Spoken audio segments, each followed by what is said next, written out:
Ngayon lang siguro ako magkasalita ng Tagalog sa entablado.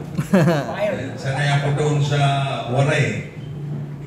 Una sa lahat, nagpapasalamat tayo sa ngalan ng PBR2. Nagpapasalamat kami, Kuya NP, sa pagbisita nyo sa amin dito ng walang okasyon. Basta makipagharap lang sa inyo, tapos makipag-inuman. Kaso, hindi naman kayo minom. Si Kuya Bords na lang ang representative. Sa ngalan ng mga club na dito, ang siyam na club, hindi ko na kayo pag-isa-isahin. Mahirap pala magsalita ng Tagalog.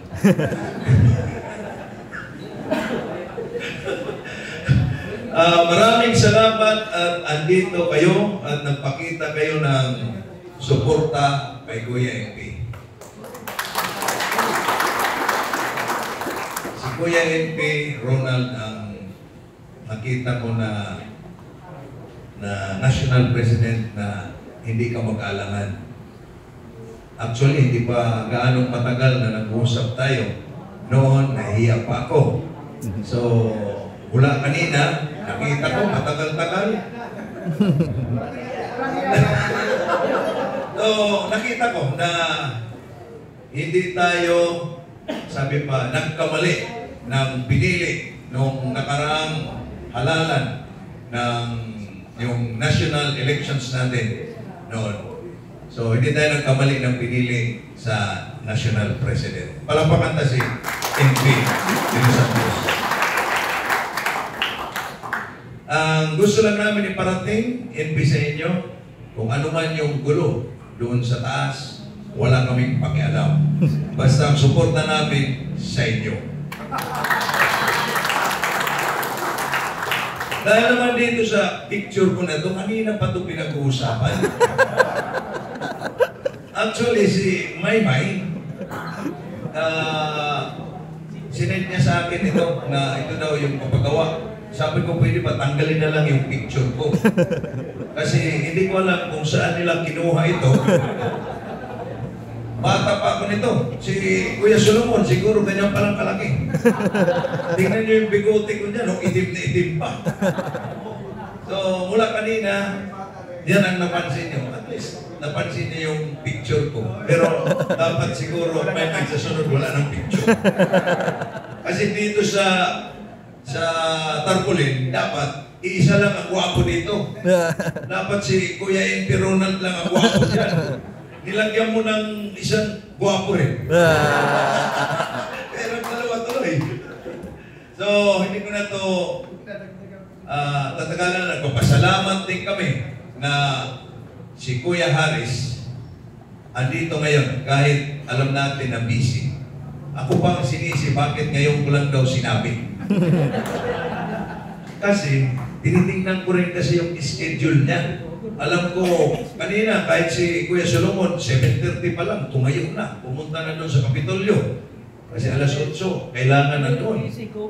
So, alam kong busy-busy yung gobernador. Pero yung gobernador natin sa probinsya, kahit busy yan, binibigyan tayo ng panahon. Kasi kuya yan. Yes! Kanina, binibida ko kanina kay Kuya NP. Si Kuya Harris.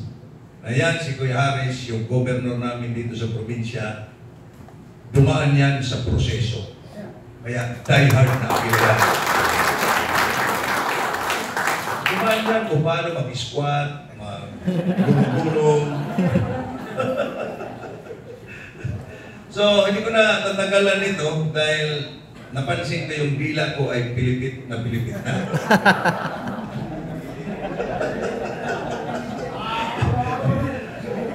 Anyway, siguro, dalas-dalasan natin yung pag-invite kay Kuya NP. Kasi ngayon lang tayo na ganito nakikita-kita na lahat ay masaya. Ano, mga kuya? Lahat ay masaya dahil napakalaking karangalan para sa EBR2 na bisitahin ng walang okasyon ng National President ng Pilipinas. So, tatapusin ko na to. Baka magsimula akong mag-storytelling. Maubusan tayo ng oras at uhaw na yung mga kuya. Dahil ang sunod kasi dito, kainan at inuman. Walang maraming programa. Kasi hindi nakarating dito yung sasayaw sana na nakabikini. Hindi nakarating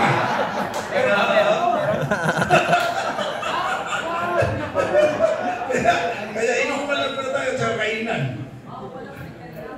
So, maraming salamat mga kuya. Maraming salamat na nakalusot kayo sa mga ate. Uulitin ko, maraming salamat Kuya NP. Natural, si Kuya Boards din pala. Maraming salamat Kuya Boards. Thank you po yan. Alas 2 na kami natapos ha, masyado kagabi. Ang usapan, alas 10 lang. Alas 2 na. Kuya Haris, maraming salamat. Kuya James, ang galing mo. Ginawa mong sarili mo na MC, kaya hindi ko magsalita dito. Anyway,